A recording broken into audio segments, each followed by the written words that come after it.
దసరా పండుగ వేడుకలు ఏ విధంగా జరుపుకోవాలో చాలా చక్కగా వర్ణించినటువంటి హైకోర్టు అడ్వకేట్ నరసింహ గారు. అదేవిధంగా 2025లో దసరా పండుగ అక్టోబర్ 2న వస్తుంది. హిందూ క్యాలెండర్ ప్రకారము అశ్వయుజ మాసంలో వచ్చే దశమి తిథి నాడు ఈ పండుగను జరుపుకుంటారు. ఇది నవరాత్రి ఉత్సవాల ముగింపును సూచిస్తుంది. తేదీ దసరా అక్టోబర్ 2, 2025 వస్తుందని చెప్తున్నారు.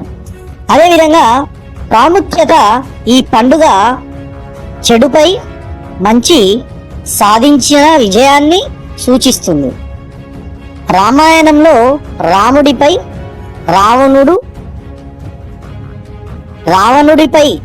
రాముడి విజయాన్ని ఇది గుర్తు చేస్తుంది. ఆచరణ దసరా పండుగను నవరాత్రి ఉత్సవాలతో కలిపి జరుపుకుంటారు.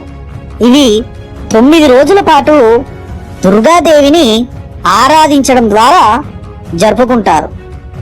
దసరా రోజున ఏ పని ప్రారంభించినా విజయం అవుతుందని మన తెలంగాణ అదేవిధంగా ఆంధ్ర వారి నమ్మకం.